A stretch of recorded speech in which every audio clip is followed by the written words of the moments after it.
Hello everyone, my name is Ottaro. I am from Kenya and I work for the Catholic Youth Network for Environmental Sustainability in Africa. I'm also Catholic. Hi everyone, I am Elisa, I'm from Brazil. I'm 22. I am an Christian evangelical Christian. Hi everyone, my name is Carolina. I am a teacher from Miramar School in Barranquilla. It's a Catholic school, so we're very interested in furthering our environmental sustainability efforts. Hola, me llamo Dálethe, Iglesia Episcopal, and I am with youth in my heart and spirit. I'm Ottaro from Face of Biodiversity, and please forgive me, I'm having a second lump, so forgive me. No forgiveness needed. Hi, I'm Phoebe Chatfield, also here with the Episcopal Church delegation. I'm our program associate for Creation Care and Justice. Hi everyone, Miriam Moreno. I'm from Peru. I'm working with Tearfund, with Young People Latin American Network. Yeah, very happy to be here. Hello everyone, my name is Abelmeni Osorio. I'm from Colombia and I am studying Science Socials in the University of Córdoba, which is my boss. Hello everybody, my name is Wesley. I'm the communications lead for Youth-Led Global I live in Washington, D.C., United States, and I'm Catholic. I've been working for the Catholic Church for over a decade in faith-based ecology. My name is Pastor Elias, Iglesia Episcopal. Buenas tardes, good afternoon, I guess. My name is Glenda McQueen, and I am from the Episcopal Church, basically working in Latin America. Buenas tardes. I'm from Paris, and I work for the Temple of Understanding, one of the oldest interfaith organizations, and the only one started by women. Thank you so much, everyone. Thank you so much for being here. I'm Vasu Bandhu. I'm a Buddhist monk, and I'm a Global Council Trustee for the United Religions Initiative. And today we are presenting a report for the Center for Earth Ethics in the United Religions Initiative. So we want to invite you to scan this QR code with your phone. If you can take your phone, vamos a invitarles a que puedan escanear este código QR para que puedan ver el reporte. With your phone you can scan it. I will see, and I will give you some time to scan the QR code. Yes. Yes. Is better?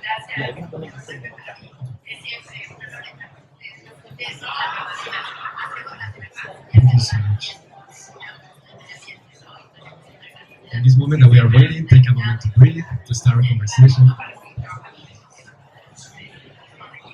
We will focus today on our future for the Youth Initiative and how we do implement the efforts to taking care of the environment.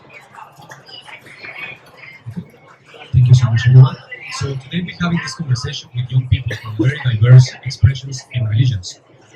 This report has been an ongoing effort for the UN Decade on Ecosystem Restoration. The Center for Earth Ethics has produced 3 comprehensive reports, including the report called Our Future, Empowering Youth-Led Global Biodiversity Movements. So, co-produced with the United Religions Initiative, is the culmination of the collaboration between the 2 organizations to facilitate global grassroots efforts, dialogue on values, culture, and spirituality, and ecosystem restoration. The report highlights the critical role of youth in addressing biodiversity loss and ecosystem restoration. So also we implement a survey finding emphasize the intergenerational collaboration. So this is a key moment of intergenerational collaboration. That means that different generations collaborate, learn from each other, and be part of the same movement. With this, we want to empower the youth. Today we have a panel of youth leaders from different countries and expressions of faith. It's my pleasure to share with you this report, and I invite you to take the time to read the report. And at the last part of our moment for the conversation, let me know if you have any questions, and we will start our conversation for today. With these different 3 organizations that these friends represent, we will start on introductions. You will share about your faith and your organization, and your favorite topic with ecosystem restoration work. So hello again. So I'm Flore. My organization is Soka Gakkai International. That is a lay Buddhist organization. Yes, I think that's it for my faith tradition. And I think within ecosystem restoration work, what has been very interesting in the work that we can see also not only from the organization at the international level, but more at the grassroots level, are how some groups from our faith communities have really taken care of a land that was housing. In bad shape, back to a thriving ecosystem, back to a very nice and beautiful place full of biodiversity. So I think that's, this the before and after is always full of hope, and so that's why I like the most. Yes. Thank you. So my name is Alan, faith tradition, Catholic. One of the things that I enjoy doing with the work we're doing with young people across 10 African countries where we have a presence is building the capacity of young people through education and helping to link the faith with the contemporary ecological issues that are occurring within their communities. I'll give kind of one interesting experience I had. Some years back, we're doing like petition to collect signatures for the one of the climate conferences, and we were outside one of the parishes on a Sunday.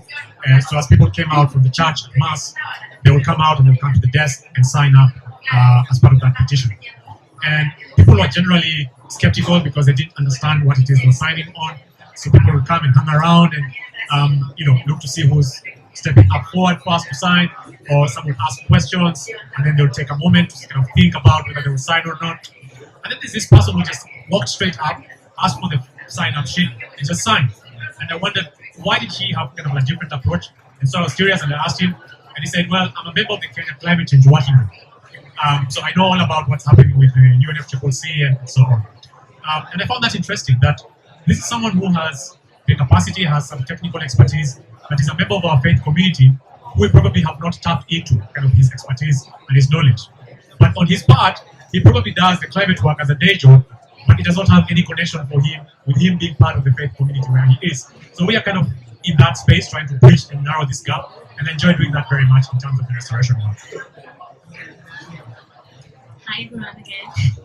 I'm still deciding if I'm going to talk in English or Spanish, but creo que voy a hablar en español. Voy a hablar despacio porque es la primera vez que estoy hablando en español. Soy brasileña, soy de Brasil, y yo no lo dije antes, pero soy un estudiante de trabajo social y también faço parte de la Tearfund Youth Network. Trabajo con proyectos que tienen como objetivo restaurar ríos urbanos degradados y contaminados, y esos proyectos son llevados a cabo por iglesias locales que se encuentran ubicadas en territorios vulnerables a problemas ambientales. Entonces mi tema está dentro del campo de la restauración de ecosistemas y se centra en los ríos urbanos y el papel protagónico de las comunidades de fe, comunidades religiosas, cristianas, evangélicas en este proceso. Pero la red trabaja con diferentes jóvenes que trabajan en diferentes iglesias y realidades ambientales en América Latina y Caribe.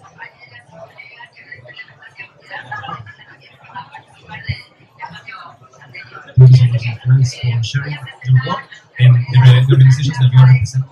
So our first question, we have 3 questions to address today.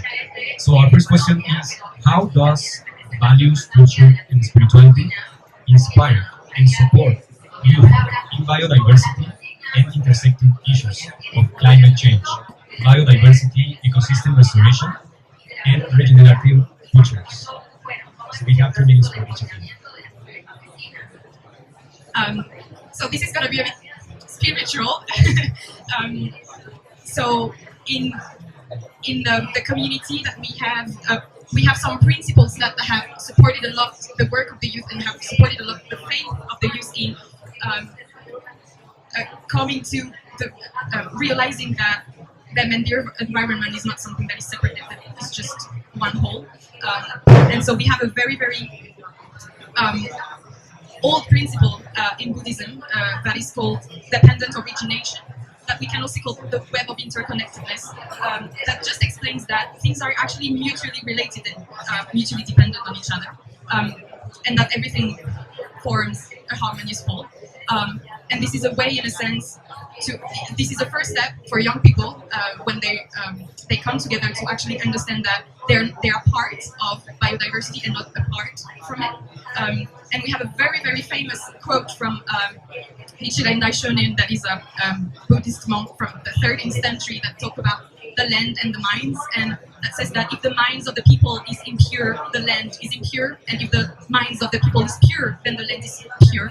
And so there are not two lands. There are not one land that is impure and the other land that is pure. It's just, it exists, it just lies, the difference lies in the good or evil of our minds. And so when we come together as a faith community with young people and we talk about everything that's happening in climate change and biodiversity and how we can restore ecosystems, we just go from that spiritual principle that we have, that is very much about how we can seek harmonious coexistence, knowing that it comes from the inside, and the harmony that we can have with nature comes from the inside. So it's a principle also that I like a lot and that I like to use, and because it's also the idea that I think I'm 2 minutes, so no, I'm gonna stop there. I want my colleagues to talk, but so yeah, this principle of interconnectedness throughout every human being and every living being is really what supports the work that we do. Thank you. That was a very long question, Vasu. It had several words that I've been trying to reflect on. So if we talk about culture, values, spirituality, I'll try and attempt to situate this within my personal experience with my faith, but also where I'm from and working with young people. So as a Catholic, and for many people, of course, across Africa who are Catholics, they receive the faith and they live the faith within a certain context, a certain cultural context that is formed by a history of their own cultural traditions, which then shape the way they live and understand the Catholic faith that they now ascribe to. Now, that's interesting because many African cultures and traditions value conserving, value keeping, nature. Many communities would go to worship in the mountains, for example. There is a forest ecosystem at the coast of Kenya called the Kaya forests, which has been conserved primarily because it's considered sacred for the people in that community, for the Kaya community, for the Kaya elders who are kind of the administrators of this ecosystem on behalf of their community. So if I meet a young person, a young Catholic from that community, I would be speaking about Laudato Si, the Pope's encyclical letter on care for common good, and the issue of biodiversity, building on the values and cultural traditions from which this young person is from, so that we are also ensuring that the traditional knowledge, the indigenous knowledge, is also being passed on within the overall context of the faith tradition that we ascribe to in this moment. And so it's quite complex in the various formats in which this expresses itself from different times. Because you could also say that we now have what we call popular culture, because of course of the accessibility of social media. Young people are connected in an instant all across the world. And so what does that say, or how does that impact a young person's understanding of his or her contribution towards conserving biodiversity in terms of advocacy, for instance? It's easy to organize a petition, a protest in an instant using social media and mobilize people to advance solidarity using these new tools that we have.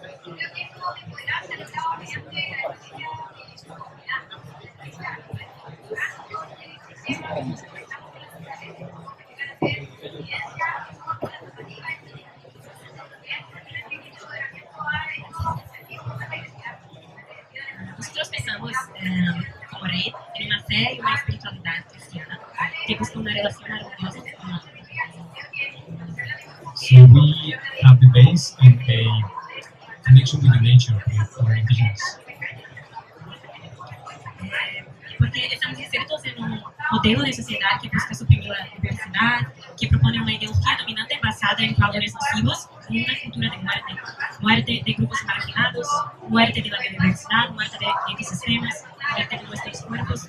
Entonces, pensamos que esa fe se convierte en semillas indispensables que harán posibles nuevos mundos.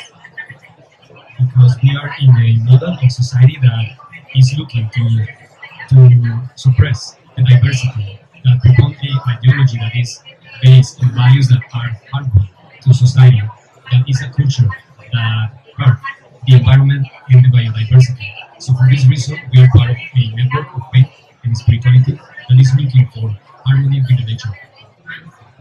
Y digo nuevos mundos en plural porque necesitamos comprender la diversidad de realidades, culturas y espiritualidades que existen y que se proponen ser esos agentes activos frente a la degradación de la biodiversidad.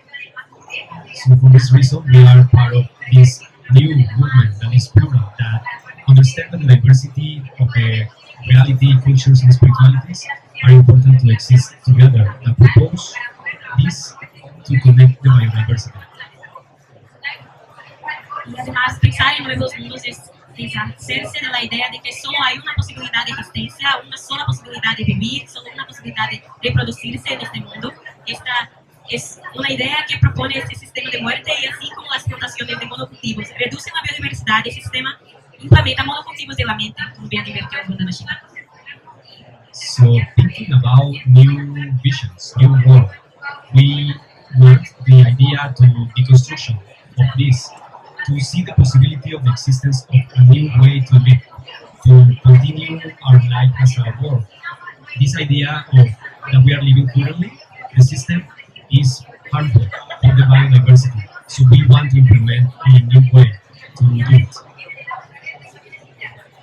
Y ese monocultivo de la mente es la incapacidad de ver la diversidad que se convierte en una herramienta de poder colonial para controlar nuestras vidas y para evitar que otras opciones de existencia y relaciones con la naturaleza sean posibles. Por eso creo que el poder de los jóvenes y ser quienes planten y rieguen estas semillas de diversidad luchando a partir de los pilares que permitan la generación de los ecosistemas.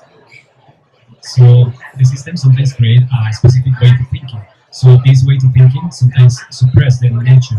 So that's why the power of the youth is key to create a new way for the diversity, working to connect the plurality and the regeneration of ecosystems.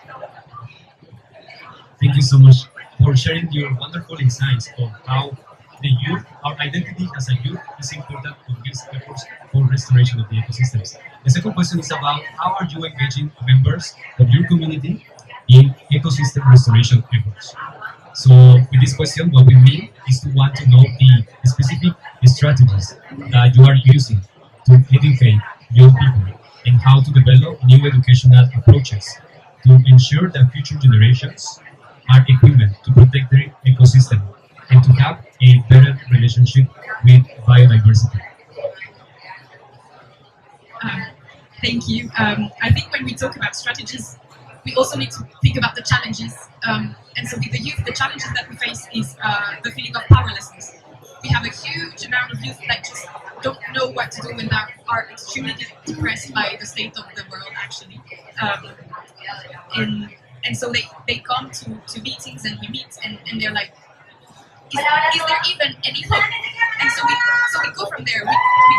They want to do something, they don't know how. So this is the biggest challenge, is that we have to, even before embracing them in this work of ecosystem restoration, we have also to ignite the flame of hope in their hearts. And so in terms of educational strategy, we really base ourselves on something that I think everyone does, but we have pillars in environmental education, and those pillars are learn, reflect, empower, take action. And so the spirit of that is there is the need to learn and to have knowledge about what is happening in order to be able to do something about it. So you have to know what's happening about the loss of biodiversity, about desertification, about everything like that. But knowledge in itself doesn't imply action. You can just know and still stay on your couch. So after learning comes the time of reflection, which means now that you know that, how can you reflect on your own style of living? And how can you reflect, asking yourself whether the lifestyle that you have is actually respectful of the environment, and are you living with the conscious that what you do has an impact on other people and on the environment. But you could still have the knowledge, still have done your reflection and not do, because then you're like, oh my god, I know what it is, oh my god, my lifestyle is not the right one, hence I cannot do anything. And so here comes the time of empowerment. It's like how you grow the inner power to actually take action, and how can you really be inspired and inspire other people to do the work and take a first step in the action, which is not, I'm going to restore the entire Amazon forest, but maybe at the very local level where I am, what can I do? Because if I imagine, so I come from very much urban area in the city, and so in terms of ecosystem restoration, cities are very different from rural areas, for example. And so I know that we've got some young people at some point. We were in Paris and we were like, you know what? Let's just grab some bags and clean the whole street that we have because it's where we're living. And a lot of joy came out of that activity, and it's a very, very small activity, but the power of taking action has a huge potential. And this process is not just from start to end, very linear, first step learning, second step knowledge, and then it ends and you know everything and you take action for the rest of your life. It's more like a cycle because you can know something there and not know anything there. And it's very mutually inclusive. It means like everything happens a bit at the same time. It doesn't have to be separated in silence. So that's the work that we do. And it's been a lot of joy mainly, but also a lot of work to actually go from desperation to hope for the future of humanity. So yeah, and just building on what Flore said, because I think I kind of see some common points of meeting points between what you're sharing and what I was reflecting on in terms of the experience I've had with my colleagues. It's strange that it seems in the times we are living, the more we are connected, the more we are growing apart. And I'll give an example as to how I think this is the case.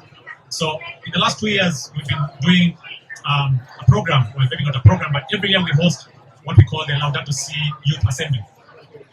So it's during the month of May, which is the anniversary of the city called Dálethe. And we say, why not just set aside a couple of days where we bring some of our colleagues from the different countries to reflect and see what is it that we have done, what are the challenges we are encountering, and how do we go forward.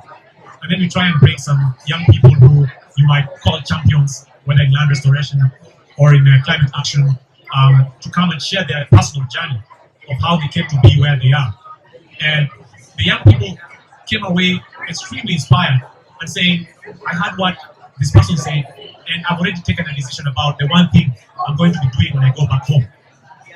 So what we've learned from that is that just by bringing young people together in a room to build relationships and to inspire each other, speak to each other, with each other, and share what it is they're doing, but that's probably more powerful than us trying to create some curriculum about specific topics and delivering this to them. Well, that is important, but what is even more powerful that helps transform, as you're saying, moving from that point of depression to a point of action, is creating that community of peer-to-peer learning.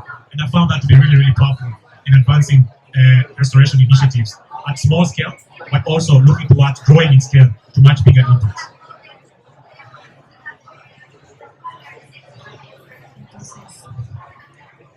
I think I'm going to talk in English this time. Yeah.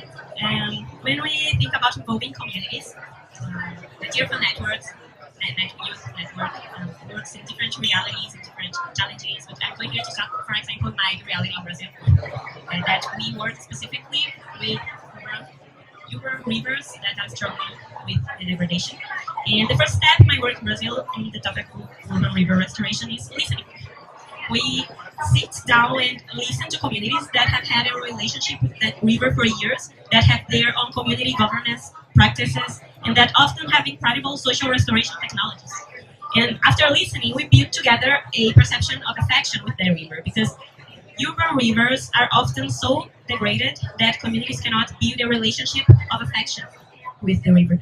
And then we then collectively develop ideas and solutions to the problems with the intergenerational participation of these people, considering the potential of each person in this process. Young people hear stories about the river told by older people hear ideas from young people, and in this way we build a collaborative journey of commitment and belonging to the ecosystem itself, which leads us to mobilize communities for political advocacy and social environmental transformation in their territory.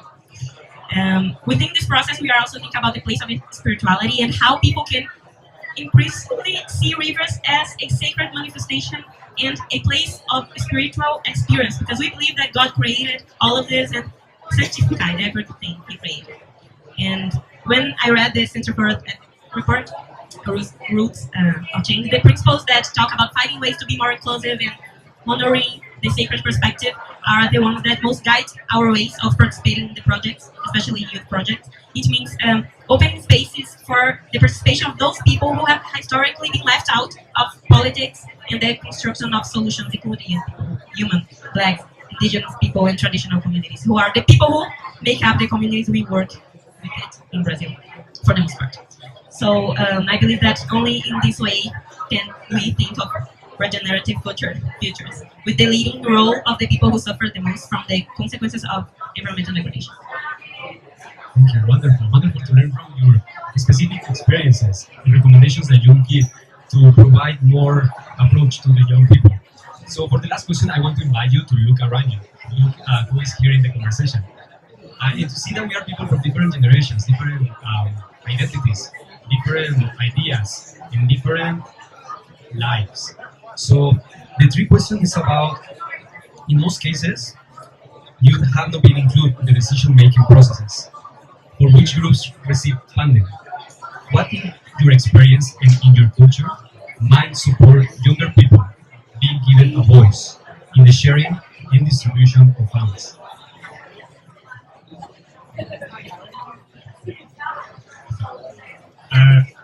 Money is usually a very contentious question. So you talk about funds. But before I go to funds, perhaps I could share something about land, because we're talking about land restoration. And in most cases, at least where I'm from, young people have to wait until they're no longer young so that they can own the land and so that they have the right to do, whatever kind of restoration they like to do on it. Or they have to ask for the permission from their elders to do anything they like to do on this land. So in terms of the resources, I think that's one challenge, and I think that speaks to the continued need for intergenerational dialogue to see how best we can bridge that gap and help young people to have better access to this resource of land so that they can then effect and put in place land restoration initiatives that they're interested in so that they can then contribute to biodiversity conservation. But in terms of the dollars and cents, I think one of the challenges has been how young people themselves organize. And I have a personal experience that when we were starting our network, we found that there were those practical things we had to go through in order to open a bank account, in order for someone who is willing to send us some money to send it to. It's in many cases it's very challenging. You have to do a lot of paperwork and so on and so forth. But I think we're now at a point where enough young people have done this that they can offer mentorship to younger people of how to go through these processes, so younger people don't have to jump through those loops, and they can go directly towards accessing the funds that are there and carry on with the regenerative projects that exist. So I think that intergenerational mentorship within the young people themselves needs to happen more, so that we learn among ourselves what have those successful examples been like, so that we can then make progress. Thank you for starting.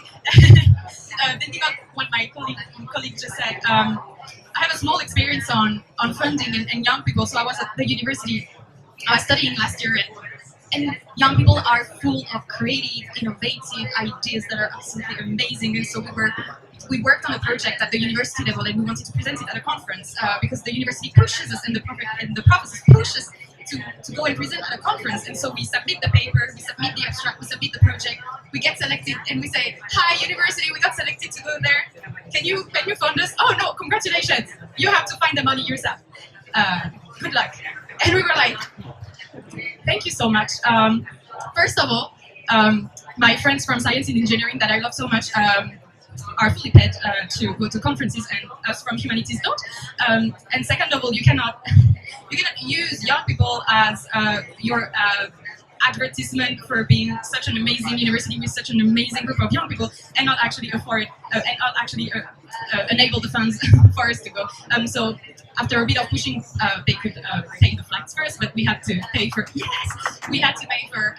accommodation and food. And it brings me here, and I think all of you here is NGO or something like that, and so probably you've been here, and so your NGO funded the trip, and accommodation and probably pays for the meals, probably in most cases, okay? And I've talked to, because I'm also with giving just over there, and I've talked to some amazing young people, and one of them was telling me, yeah, so actually, I quitted my job because it was not the right job anymore. So I'm here on my spare time. I booked my flight tickets on my own. Accommodation is covered, but I paid for my food. I was like, this is an interesting story that happens to actually a lot of youth that is here. Is that their opportunities exist and they are very much welcome in the spaces. But then when it comes to really, pay for them to come, pay for accommodation, pay for food, pay for plane tickets, it gets more complicated. A lot of them get funded, a lot of them don't. So I'm like, if you see young people in the queue waiting for food, maybe offer them a meal. No, but I'm like, we really need to think about how we can support the youth and how we can realize the privilege we have to be actually fully funded from our own organizations, if we are, not saying that everyone is, and how we can actually give it back to the youth and use that privilege to really make this moment for them also as comfortable as possible. So that would be my message. Thank you for starting. Thank you for finishing. Seriously, I don't think I have anything to say. I think I'm going to be repetitive if I say it, because they really just say everything that I feel about it. Sometimes I feel like youth just to be a face for some projects, or not you, but for some organization in Brazil, just because I am young and there are a lot of funds out there focus on people, and sometimes I just feel used, and they already really answered the question. Thank you so much. We have one more last question, and for this one I will invite you to close your eyes for 10 seconds, because this question is about what brings you from your religion and your spirituality, or non-religion and human values, what brings you to connect with the protection of the nature. So just for 10 seconds, and take a deep breath. En Spanish now, cierra tus ojos por solo 10 segundos para pensar en qué te conecta con tus valores religiosos, humanísticos o espirituales para proteger la tierra. So now that you have identified what connects you with your faith to working on this, now you can open your eyes. Ahora que ya has pensado en eso, puedes abrir tus ojos. The last question is about wanting to restore ecosystems often includes having conversations, difficult, with people who hold different opinions or who have been historically hurt of life. As you are willing, please share one spiritual practice that helps you keep an open heart and mind when you are walking across differences to protect nature and the rights of all people.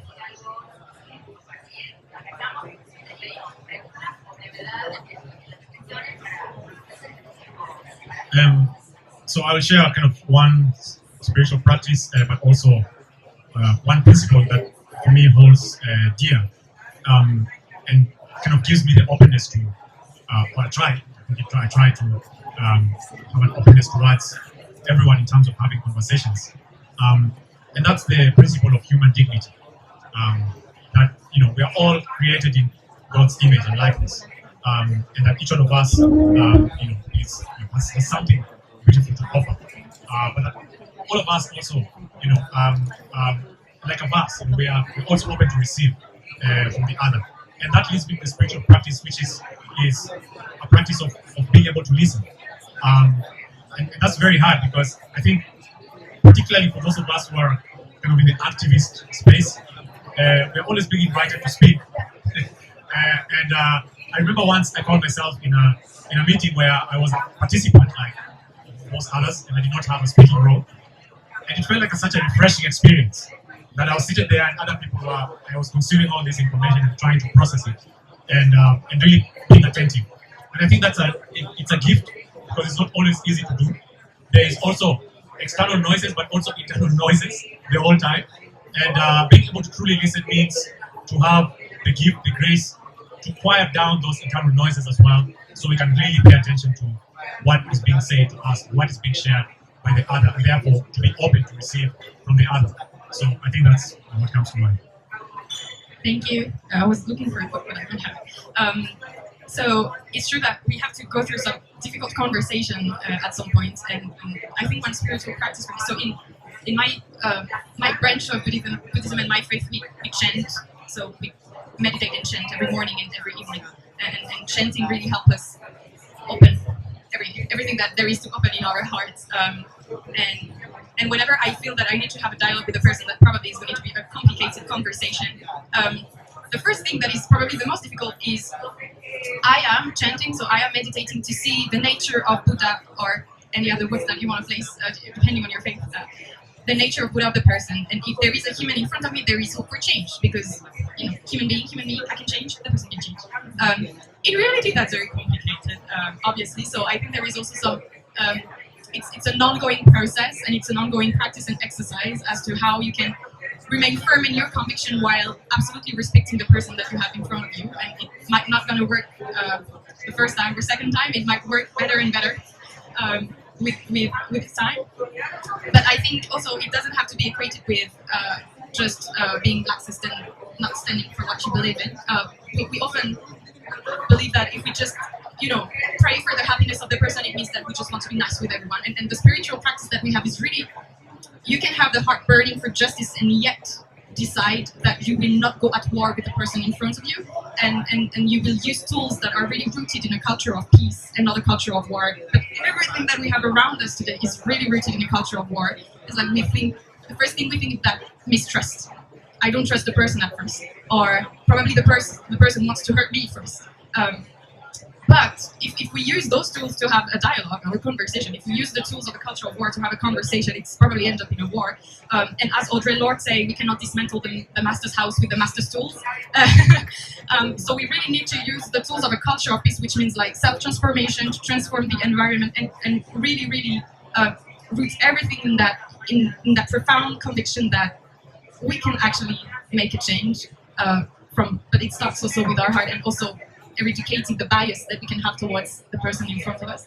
That's, I think, a lifelong process that we are all in, and not an expert, but yeah, that's what I want to say. Thank you. So, I think for us, I think that sitting at the table is a very important practice. It may not seem like a spiritual practice, but it is for us, Christian. And it's a very important. The table has a transformative power to establish relationships. Jesus himself sat at the table when he wanted to talk to different people and understand their concerns. And at the table there is no imposition, invasion. The table is the place for everyone, for listening, and for sharing, for affection, for ideas. And at the table everyone is equal. At the table we collectively encourage ourselves to add our differences and similarities, and dedicate this to collaborating with the fight for justice, peace, and joy. So this is actually a big table here with different people, different realities, different faiths, actually. And this is really beautiful when we can talk and we can share our ideas, and what we are doing, and especially how can we learn with each other. So I think the table has a transformative power, and it can be a spiritual practice in the middle of this society that don't want anymore to sit at tables. They look to each other, in each other's eyes, and be sincere, and be patient, and be just share affection. So for us, sit at the table is a very important spiritual practice. So let us just sit at the table, listen to each other, and continue walking, fighting for justice, peace, and joy for the whole world. Thank you so much. I want to recognize, and we can give an applause to our youth leaders, friends. Thank you so much for sharing your inspiring contributions. So now we have 10 minutes left, and we will share 1 minute, each of us, something that we learned or something that we want to share on the youth participation to help taking care of the biodiversity.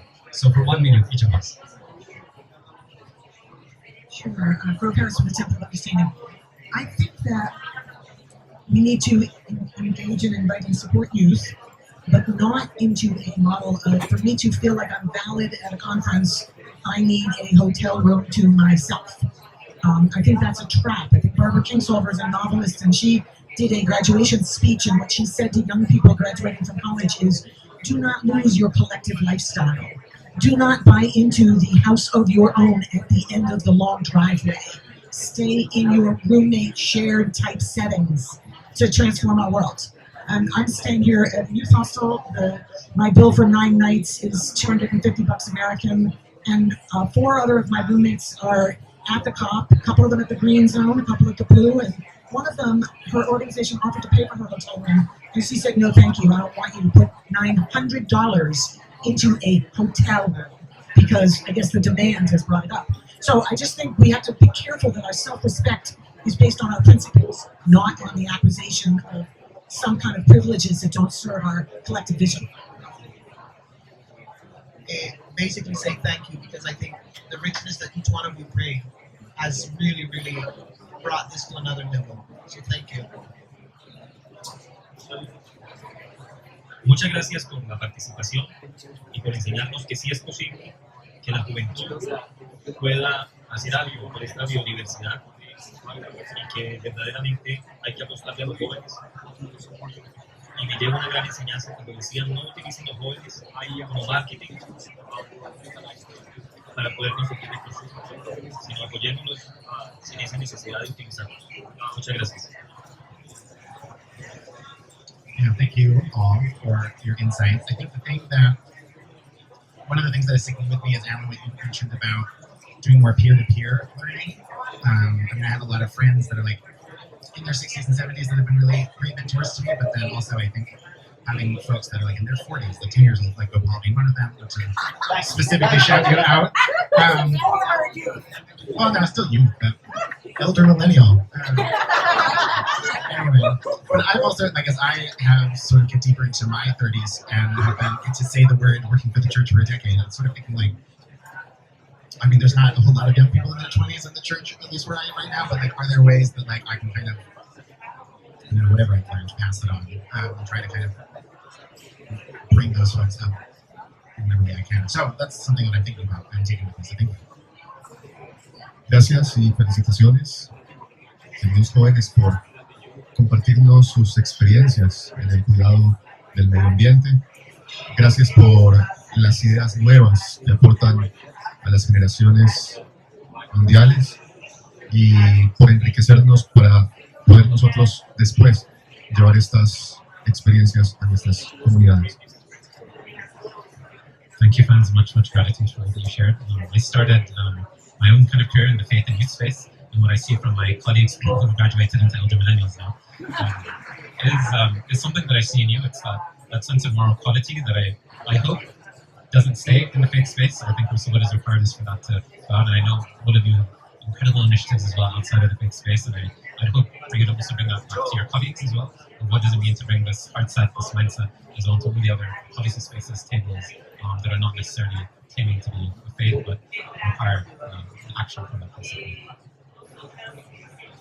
Gracias. Voy a hablar en español. Y desde Tearfund, desde nuestra organización, estamos aquí porque creemos en los jóvenes y creemos en ese valor y creemos en esa motivación y creemos en que los jóvenes merecen un mundo mejor, un clima, un medio ambiente restaurado, renovado, y creemos que con esa motivación que los jóvenes tienen y nosotros como organización acompañamos en todo lo que ellos tienen ese deseo de poder hacer y poder cambiar las cosas que están funcionando mal ahora. Entonces termino diciendo que creemos en los jóvenes y valoramos todo el potencial que ellos tienen. Sí. Voy a hablar en español también. Primero agradecerles por el tiempo y lo que compartieron, de mucho enriquecimiento para nosotros. Y bueno, me llevo de aprendizaje que así como hay biodiversidad de realidades, en este tipo de reuniones también se puede encontrar biodiversidad de soluciones. Entonces es demasiado importante que las organizaciones y nosotros como multireligiosidades nos reunamos. Es bastante importante por la alianza que podemos hacer y sobre todo por las soluciones que podemos encontrar juntos. Entonces, gracias nuevamente. Well, I just wanted to say thank you very much. I really appreciated all the presentations. And for me, it just affirms how we need to all work together towards common goals. All of us intergenerationally, beyond faiths, to different groups. I'm here part of the Indigenous Peoples groupings and participating there. But I want to come and hear and support and just listen and be a part of it. So I'm very happy that I did. Thank you. Hello, everybody. Thank you so much for this enriching sharing. Yesterday, making my friend there a lot, and I'm very much interested because first I'm a Christian, but I love the religion. I work with indigenous communities, but I also work with the youth. And seeing faith-based organization doing this initiative of protecting the environment, I think our world needs this. Not yesterday, but today, now. And thank you so much, young people, for what you're doing. Keep the faith and keep the momentum high, because I know this is the way to go. Thank you. I'll just say briefly that I am taking away a real sense of imagination and the way that you're cultivating the imaginations of young people around you and curiosity. And I left very curious about the way that you're sort of thinking about both African cultural traditions and Catholicism, about the web of interconnectedness. And then you were saying something in Spanish about the monoculture of the mind, or a mental monoculture, which left me with so much to think about both monoculture planting practices, which are of course a threat to biodiversity, but the mental monoculture that can be an afterlife of colonialism. So thank you for that. Thank you. 2 light-hearted comments and a serious comment. First, Alan is only 1 year younger than I am. Okay, so let's just get that. So just get that out there. And also, first time meeting Flore, we work very closely with her boss, Alex, who can't be here. She's in Geneva. And during the session, I was texting Alex saying, Flore is like a mini Alex. So Alex, you can just retire. You've trained her very well. You know? So thank you, Flore. And my serious point is that it makes me think: how do we, from the faith community here, how do we integrate youth in our work all the time? Because COP is really just a moment, and then we'll all go back to our respective countries and do the work. But the work really happens outside of COP, as far as I'm concerned. COP is just where we come together and celebrate and do as we can. So what can we do outside of the COP moments, the COP spaces, to ensure that youth are integrated with the broader faith community? I think for me that's really kind of getting me excited, because I'd love to speak to all of you and with some of our team to think through that very seriously. But thank you very much. I just want to say thank you for the depth of your spiritual lives, which has inspired me. I shudder to think of what I was doing at your age.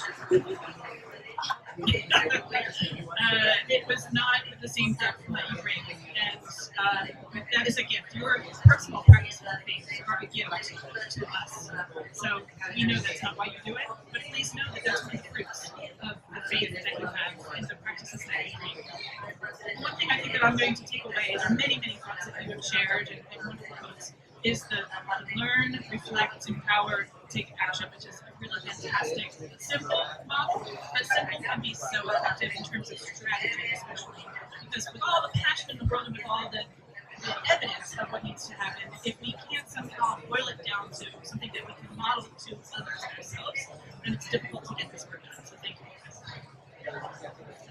Well, I'm blown away by all of your interventions, because they're really very inspiring, and it's, for me as a teacher, the takeaway is I need to remember more listening to the students, because we think we do. We think we are getting them a seat at the table, and then we find the loops, like you talk about, with funds. And it's funny that when they're in elementary, they are full of motivation and they want to do things, and then sometime in high school, boom. And I think that it's the loops that they encounter, and so I need to work more as a teacher, not just to say, oh yeah, pay lip service, and yes, we're listening to you, but how can we really just empower them so that they don't lose that motivation? Because I hope that every single one of my students, when they get to be your age, they have not had, like ups and downs in their faith, but that they have been passionate throughout and really made a change. I hope that that's what they can do. Thank you so much again. Each of us have youth experiences inside us. And one time, we as a youth, we will pass everything that we do to the younger generation. That will be the time. On behalf of the Center for Earth Ethics and the United Religions Initiative, we are very grateful for your time to join us today. So thank you so much.